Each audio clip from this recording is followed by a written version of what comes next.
माणसाने इरेनं जगावं. एवढंच नव्हं तर माणसाने इरेनं गाढव बी खावावं. तुकाचे हे ब्रीदवाक्यच असे. आणि एकदा त्यानं ते गाढव खाल्लं. हा तुकाराम कोणी पुरातन संत तुकाराम नव्हे. हा तुका एक शेतकरी तुका आहे. घरात 12 एकर जमीन, म्हणजे सर्व आळीतील लोकांपेक्षा जास्त. त्यात तुकाची उठबस गावातील बड्या लोकात असायची. म्हणजे ज्यांच्या घरात शेकडो एकर जमीन असून ते स्वतः जमीनदार आहेत, जे राजेशाही थाटात राहतात, आयते बसून खातात, ज्यांच्या घरी टोळकीच्या टोळकी बसून चकाट्या पिटतात, जे लोक दारू गांजा ही व्यसने म्हणजे एक भूषण मानतात आणि सहज जरी बोलायचे झाले तरी तुझ्या पायाचं कांडकच पाडीन, तुझ्या बरगड्याच उपसून काढीन, असे गुरमीत बोलतात. अशा लोकात तुका रोज बसत असे. शिवाय तो स्वतः मूळ दक्षिण सातारचा. मग काय कमी? जे असायचे ते भरपूरच होते. मिशांच्या तराटच्या तराट, शुभ्र पटका, 2 टांगी पंजी, नेहरू सदरा, हातात फरशी कुराड. तो चालताना एखाद्या राजासारखा चालायचा. घरात तो आणि त्याची म्हातारी आई, त्यामुळे तो बेपर्वा असे. आळीतील सर्व लोक त्याला जमीनदार म्हणत, त्यामुळे त्याला अभिमान वाटे. अंगावर मूठभर माज चढल्यासारखे वाटे. तो आपली जमीन दुसऱ्याला खंडाने वाट्याने देत होता, त्यामुळे त्याला सर्व आयते मिळत होते. त्याच्या अंगाला माती लागत नव्हती आणि त्याचे मित्र सुद्धा मोठी औषधी माणसं होती. त्यापैकी एक आबाजी, तो शरीराने किडकिडीत होता. त्याची मान बगळ्यासारखी होती. तो सदा झोके घेत असे. तो जनावरांच्या दलालीवर आपले सर्व चालवत असे. खोटे बोलण्यात तो साऱ्या गावात चढ होता. त्याला गांजा ओढल्याशिवाय बोलताच येत नसे. दुसरा बंडू हा गांजाने खंगून गेला होता. तो नेहमी म्हणे, गांजा आणि मांस या 2 वस्तूंवरच हे जग चालतं. या वस्तू जर नसतील तर जगाचे पाय लुळे पडून ते पाण्यात म्हैस बसल्यासारखे बसेल आणि तो पटाईत चोरही असे. पण गांजा ओढल्याशिवाय त्याला काहीच करता येत नसे. गांजा ओढून आपण एखाद्याच्या डोळ्यातलं काजळ देखील काढू शकतो असा त्याचा दावा होता. तिसरा बाळू महार, तो क्षयानं जर्जर होता. त्याच्या तोंडावर सदा मड्याची अवकळ आलेली होती. तो जातीनं महारगडी, परंतु काम गवंड्याचे करीत होता. त्याला 2 मुलं होती, पण तो आपली सर्व कमाई गांजात घाली. त्यामुळे त्याची बायको रोज त्याच्या मरणाचीच वाट पाहत असे. आणि ही सर्व इरसाल माणसं तुकाच्या गळ्यातील ताईत होती. तो रोज त्यांना जमवून बसे. तो त्यांना चहा गांजा बिड्यापूर्वी हे सर्व इतकी गांजा ओढीत की सारं घर धुरानं भरे. चुलीपुढं म्हातारीला गुंगी येई आणि पाखाडीतील उंदीर सुद्धा बेशुद्ध होऊन त्यांचा कडेलोट होई. एकदा या बिलंदर लोकांची बैठक बसली होती. चहाचे पाणी सळसळत होते. म्हातारे चूल फुंकीत बसले होते. आबाजीनं डाव्या तळहातावर उजवा तळहात ठेवून मध्ये गांजाची कळी पिळली. क्षणभर त्याचे अंग थरारले.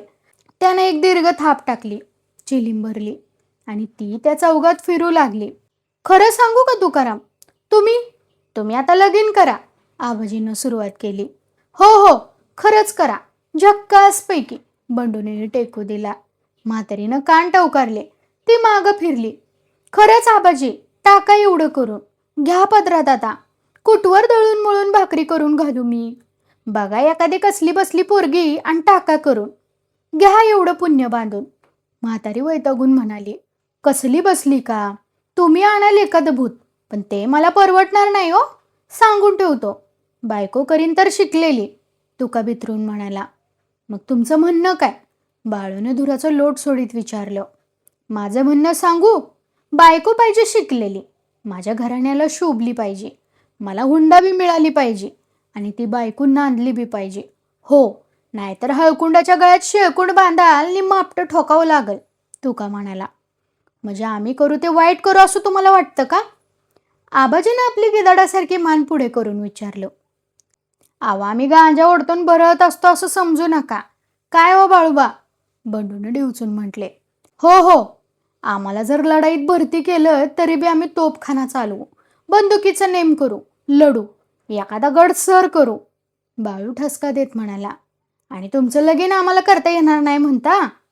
आबाजीनं धूर सोडून प्रश्न केला. का गांजा ओढल्यावर माणूस पिसाळल्या कुत्र्यावानी भुंकता असं तुम्हाला वाटतं का? बाळूनं चिडून विचारलं. तसं नव्हं, मी यंदा घर बांधणार आहे, भोवतनं कुसब बांधणार आहे, आड काढणार आहे, म्हणजे देशमुखाच्या वाड्यावानी समद करणार आहे.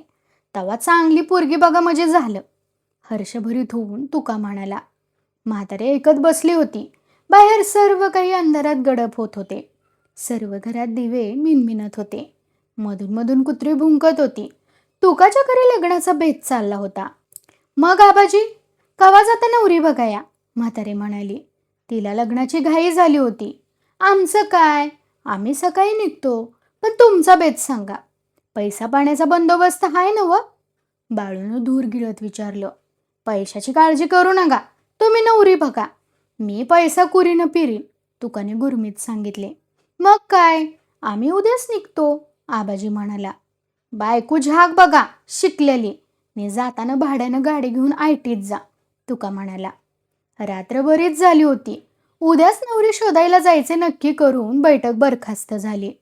तो कार्तिकाचा महिना होता. थंडी मी म्हणत होती. तुकाच्या घरात लग्नाची घाई सुरू झाली होती. सकाळी भल्या पहाटे तुकाच्या दारात बैलगाडी झुंपून उभी होती. घरात गांजाची चिलीम फिरत होती. गांजा ओढून आबाजी, बाळू, बंडू धुंद झाले. त्यांचे डोळे तारवटले. ते सर्वजण गाडीत बसले, पण आबाजीला गाडीत चढताच येईना. तुकाने त्याला वर चढवले. आबाजी, तुझ्या काकेत हे काय? तुकाने विचारले. हा मास्तरकीचा दाखला, नवरीला दाखवाय. नवरीला दाखवाय का? तुकाने प्रश्न केला. असं केल्याशिवाय शिकलेली नवरी कशी मिळणार? आबाजीनं खुलासा केला. गाडी चालू लागली. सर्वत्र सामसूम झाली. गाडी गावपांदीनं गावदरीला आली. पांदीच्या वरल्या बाजूला येताळाचं देवस्थान आणि स्मशान होतं. तिथं गाडी थांबली. अंगावर घेतलेल्या घोंगड्यानं आबानं हात जोडून देवावर भार घातला. तो म्हणाला, येताळबा राजा, काम फत्ते होऊ दे, तुला तोळाभर गांजा जाळीन.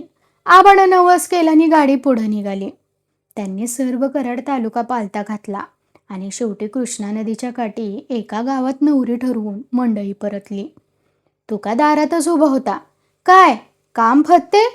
तुकानं घाईघाईनं विचारलं. हिच्या भना, आम्ही जाऊन काम फत्ते होणार नाही?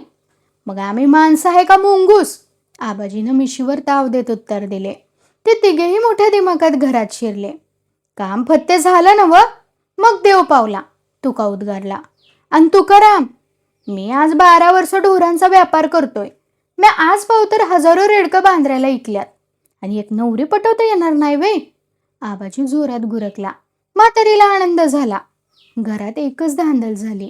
चहाला पाणी चढले. गांजाची चिलीम भरली गेली. हे, किती शिकली आहे नवरी? आणि तिचं वय काय? हुंडा किती? आणि दिसायला चांगली आहे का? तुकाने प्रश्नांची सरबत्ती सुरू केली. हुंडा 100 रुपये. पोरगी मराठी 6 इयत्ता झाली या. नाका डोळ्यानं रसरशीत आहे. वय 16-17 असल. अक्षी खुडून घ्यावी अशी फैनाबाज आहे. आबाजीनं ठसकत ठसकत सांगून टाकलं. पोरीचं काय विचारताय? नुसती हारनावानी हया. तिचं डोळं नुसतं टपटपत्यात या. बंडून आपलंच डोळे वटारून दाखवत म्हटलं. तो का मिटक्या मारीत ऐकत होता. आता आपण शिकलेली बायको करणार. मग सर्व काही इनामदारी थाटानं होणार. लोक आपली तारीफ करणार. त्याला आनंद झाला. पण ती नांदणार का? तुकाने मध्येच शंका व्यक्त केली. तिचा देव नांदल, तुम्ही आपली तयारी करा, आबाजीनं सांगितलं. तुकानं 2 तुकडे गहाण टाकली आणि लग्नाची तयारी केली. तिथे ठरल्या. दारात मांडव घातला. तुकाचे लग्न झाले. नवरी नांदाय आली. म्हातारीला भारी आनंद झाला.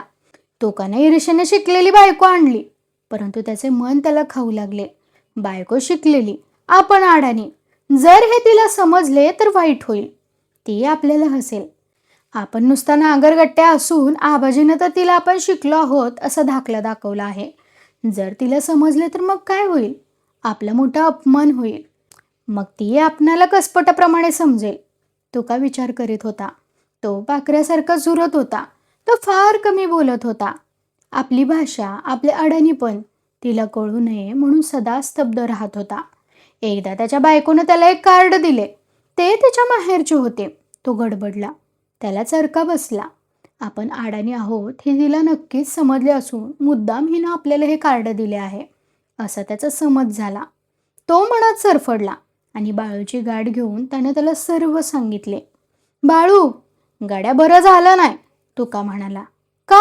काय झालं? बाळूने विचारलं. हिच्या भन घसारल्यावानी वाटतंय. तुका म्हणाला. आरपर झालं तरी काय? भानगड वाढत चालली या, तुकाने तक्रार केली. कसली रे भानगड, सांग की. काल माझ्या सासऱ्याचं कारेट आलं आणि बायकोनं ते मला दिलं आणि म्हणली वाचा. मग र काय केलंस? मग काय करणार? रडायच्या बेतात आलो आणि थोबाडीत मारल्यावानी गप्प बसलो. झालं. तुका दुःखी होऊन म्हणाला. मग मोहर काय? बाळूनं विचारलं. आता मोहर काय? माझा अपमान झाला, माझ्या हुरद्यात बाण लागला. शिकलेली बायको करून कोलदांड्यात अडकलो मी. तुकाने मनातील शल्य सांगितले. हे बघ, तू तिचा नवरा आहेस, बाळू म्हणाला. मग काय करू? तुकानं विचारले. माझ्या बापानं टोपलंभर गांजा ओढली आणि माझ्या आईला मुसळानं बडवले. तेव्हा बायकोचं लय लाड करू नये आणि तुकारामानं अभंगात सांगितले, पायाची वाहन पायी बरी. बाळूनं तुकाराम पुढे करून उपदेश केला. तुका उठून घरी आला. जेवण वेळ झाली होती. आळीतील लोक जेवणाच्या तयारीत होते. तुकाच्या बायकोनं जेवण वाढलं, पाण्याचा तांब्या भरून आणून ठेवला आणि तो ठेवताना सांडले. तुकाला राग आला. तो एकदम भडकला. असली हुबलाक वागणूक माझ्या घरात खपणार नाही. तुका डोळे वटरून गुरगुरला. घरात वातावरण तंग झाले. सांडलं असेल पाणी, सांडू दे, म्हातारी म्हणाली. तुकाची बायको बेदरून कोपऱ्यात उभी राहिली. हे असे काय झाले हे तिला मुळीच कळत नव्हते. सांडलं असेल पाणी, पण का सांडलं? तुका चिडक्या आवाजात ओरडला. घर गरजलं. म्हातारी नरमली. तिलाही आश्चर्य वाटले. जाऊ दे, सांडू दे, मग का जीव घ्यायचा आहे तिचा? म्हातारी समजावणीच्या स्वरात म्हणाली. हो हो, मी नवरा आहे, मी जीव बी घेईन. तुला ठावं नाही का, मी हिरेनं वागणारा माणूस आहे तो. गावातल्या मोठ्या लोकांच्या बायका कशा गोगलगायवानी वागतात आणि हे आपली नाकापरीस मोती जड होती. तुकाने म्हातारीवर डोळे वटरून सांगितले. बायको सशाप्रमाणे भेदरून थरथर कापत होती. होईल बेता बेतानं, अजून नवं आहे, म्हातारी म्हणाली. काय बेतानं होईल? तो आमच्यामध्ये पडू नगस. मग काय, मी जाऊ इथून? घेतोस तिचा जीव? म्हातारी चिडले. हो हो, घेतोच बघ, घे बघू कसं घेतोस ते. तुकाने दांडके काढले आणि बायकोला बडवायला सुरुवात केली. घरात बोंबाबोंब सुरू झाली. म्हातारी ओरडू लागली. त्या दिवसापासून रडारडी. त्याच्या घरात मेडच मारून बसली. आळीतील शेजारी पाजारी तुकाच्या भांडणाला कंटाळून गेले. ही बातमी तुकाच्या सासऱ्याला समजली आणि तोही एके दिवशी आला आणि 4 रोज माहेरी नेतो असे म्हणू लागला. तुकापुढे दुसरा पेच निर्माण झाला. जर बायको माहेरी गेली तर तिकडे सर्व लोकांना सांगेल की आपला नवरा आडेनी असून आपणाला रोज मारतो. मग तिकडेही आपली अब्रू जाणार. आता काय करावे? शेवटी सासऱ्याला सांगितले, तुमची मुलगी येत असेल तर घेऊन जा. परंतु ती तयार झाली आणि तुकाचे डोके फिरले. पुन्हा घरात बोंबाबोंब सुरू झाली. दारात लोकांनी गर्दी केली. मी इनामदाराचा बच्चा आहे आणि मला बिन विचारता जातीस? तुका रागाने लाल होऊन ओरडत होता. अरे तुका, का मांजराच्या पिलावानी कळवण करीत बसलाया? एका शेजाऱ्याने विचारलं. हे जबाना, उगाच धुमशान घालीत बसला झालं, तिसरा म्हणाला. का मारामारी करीत बसलायस? का म्हणजे? जावा तवा कुदराणपणा करतीया, तुका धापाटाकीत म्हणाला. अरे पर आव लगामी लागलं तिला तर मरल. मरू द्या, म्हैस घेतलीने रोगानं मेली म्हणे, तुका गुरगुरला. अरे पर फाशी जाशील की. 17 वखत फासावर जाईल, तुम्ही नका मला सांगू. जावा बरं आपल्या घरला, तुका बितरून म्हणाला. अरे बघताय काय, तकडा आबाजीच्या दारात पाहुण्यानं फास घेतला, पळा. एका पोऱ्यानं वर्दी दिली. लोक तिकडे धावले. जिकडे तिकडे मुंगीच्या रेवणाप्रमाणे माणूस दिसू लागले. लोक आबाजीच्या दारात जाऊन पाहतात तर तुकाच्या सासऱ्याने दारातील लिंबाला दोर लावून त्यात मान अडकवून दिली असून आबाजी घामाघूम होऊन त्याला वाचवण्याचा प्रयत्न करीत आहे. कोणीतरी झाडावर चढून फास कापून पाहुण्याचा जीव वाचवला. त्याची मान मोकळी केली. त्याला पाणी पाजून शुद्धीवर आणले. मला मरू द्या, मी जिवंत म्हणून परत जाणार नाही. या आबाजीनं माझ्या पुरीचं वाटोळं केलं, मी इथंच मरणार, तुकाचा सासरा ओरडून सांगत होता. आरपर तुमचं म्हणणं काय ते तर कळू द्या, एकानं विचारलं. माझी पोरगी माझ्या मागणं पाठवा. पुन्हा लोक परत धावले. त्यांनी तुकाला विचारले. तुका, तू पोरीला माहेरी पाठवणार का नाही? नाही पाठवणार, तुका चिडून म्हणाला. आम्ही पाठवणार. कसं पाठवणार? सरळ पाठवलीस तर बरं, नाहीतर तुला कोलदांडा घालू. बर तर या बघू. तुका चिडून उठला आणि आपली कुऱ्हाड शोधू लागला. लोकांनी तुकावर मुरकंड दिली. त्याला जखडून बांधले. सर्वत्र शांतता झाली. चंद्रभागा, ये बाहेर.